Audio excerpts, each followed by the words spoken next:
Halo semuanya, balik lagi bersama saya untuk membahas question and answer pertanyaan teman-teman yang belum terjawab di seminar saya. Pertanyaannya adalah dari C. Farel 9, kelas 9 ya ini. Kak, cara belajar yang paling bagus dan waktu yang tepat apa ya? Saya untuk belajar satu bab saja butuh waktu 12-17 jam, bahkan bisa lebih. Saya bisa memvisualisasikan materi namun tidak bisa menghafalkan ataupun mengerti secara kronologis dan sistematis. Saya juga tidak bisa menggunakan colors. Di sisi lainnya, saya juga seorang murid 3 besar. Namun tetap saja jadwal tidur saya terganggu dan saya sering sakit. Rasanya ranking 3 itu nggak worth sama belajar saya. Wow, luar biasa ya. Berarti ini termasuk top 3 di kelasnya. Oke, jawabannya adalah untuk Farel di sini. Cara belajar yang paling bagus dan tepat itu kapan? Nah, cara waktu yang paling bagus adalah di saat kamu itu sudah bisa tenang dan sudah selesai istirahat setelah sekolah kamu. Jadi setelah kamu sekolah dalam keadaan normal kan kamu bisa 8 jam tuh. Sekarang saya nggak tahu ya, tergantung e-learning dari sekolah kamu. Nah, cuman dalam keadaan normal 8 jam butuh waktu istirahat dulu. Kamu butuh waktu istirahat 45 menit sampai 1 jam terlebih dahulu. Dari situ baru kamu mulai bisa merevisi pelajaran kamu.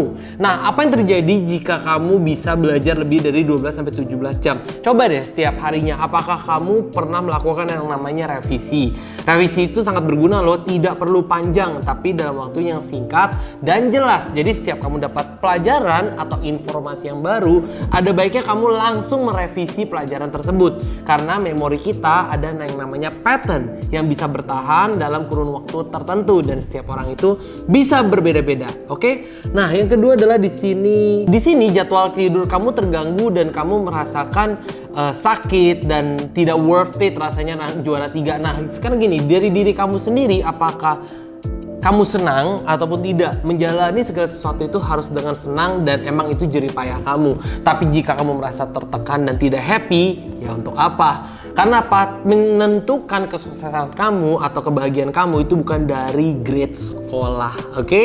Nah, jadi balik lagi tanya ke diri kamu sendiri, apakah kamu ingin seperti ini terus atau kamu ingin mencari cara yang berbeda? Making a difference. Nah, itu yang ada di seminar saya ya. Dari X Saudi, saya mau tanya, Kak, apa sih yang jadi motivasi coach untuk semangat belajar? Nah, saya juga udah pernah sebutin ini ya.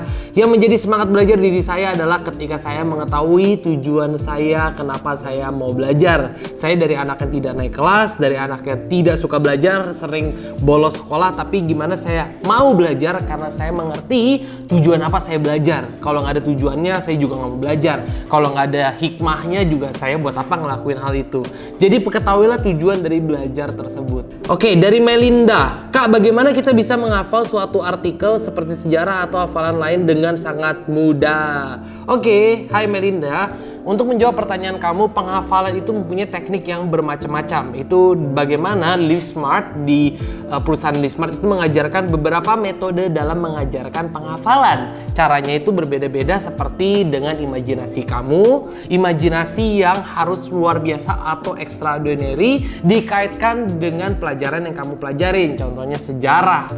Nah, secara technically saya nggak bisa jelasin di sini dengan panjang lebar, tapi itu ada caranya. Dengan simplinya menggabungkan otak kiri dan otak kanan kamu. Ketika kamu menghafal atau kamu khususnya dalam pelajaran sejarah, itu menggunakan otak kiri kamu dan kamu harus mengkombinasikannya dengan otak kanan kamu. Di saat itulah pelajaran kamu akan lebih mudah untuk diingat. Selanjutnya dengan Gabriela, Kak, bagaimana cara kita nggak gampang bosen kalau belajar?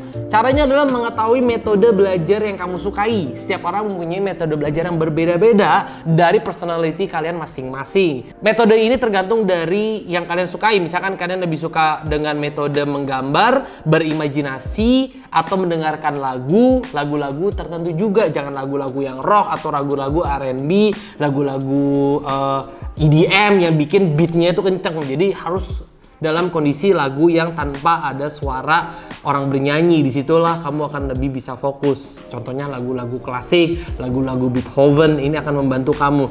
Tapi tergantung ya dari personality belajar kamu. Makanya kamu harus mengetahui personality belajar kamu. Alright? Selanjutnya dari Maria Magdalena, Kak, bagaimana caranya bisa percaya diri? Nah, di sini karena Waktu itu saya tidak sempat bertanya kepercayaan diri dalam bentuk apa, karena setiap orang berbeda-beda.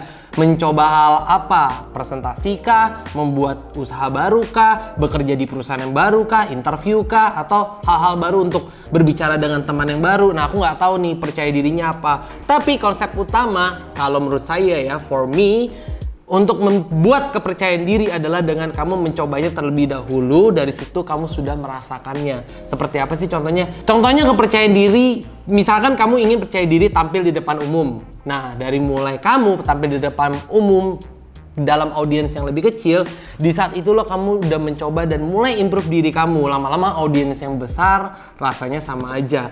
Atau kamu tidak confident untuk berbicara di depan kamera, coba aja ngomong di depan kamera, kamu rekam dan kamu lihat sendiri. Itulah hal yang sangat-sangat sulit. Untuk coba rekamnya aja udah orang aduh males lah, nanti aja lah. Nah, itu yang bikin orang kenapa nggak pernah mencoba menambahkan kepercayaan diri dia untuk ke step yang lebih baik. Nah, itu dari coba dulu ya. Dengan Edwin Darren Hasanuddin, Kak, cara menentukan prinsip hidup bagaimana? Nah, untuk Edwin Darren, saya nggak tahu kamu umur berapa, tapi semakin kamu dewasa, kamu akan bertemu dengan namanya pengalaman hidup. Pengalaman hidup itu yang bisa membuat prinsip hidup kamu. Tapi tidak ada salahnya, banyak anak-anak muda sekarang dari umur mereka yang sangat muda, mereka sudah memiliki prinsip hidup. Diawali oleh para mentor atau para guru-guru kamu, lingkungan kamu yang membentuk kamu. Prinsip-prinsip hidup yang membawa kamu ke arah yang lebih positif dan menjadi orang sukses. Yang pastinya selama kamu menjalani itu, kamu mendapatkan benefit atau keuntungan. Nah, di saat itulah kamu mulai, oh iya ya, ini prinsip hidup yang sesuai dengan saya dan membawa keuntungan bagi saya. Oke, sekian Q&A hari ini. Karena masih ada sesi satu lagi, Q&A masih banyak, jadi saya akan bahas di video selanjutnya. Tetap like, dan bagi kalian yang nonton di YouTube, jangan lupa untuk subscribe.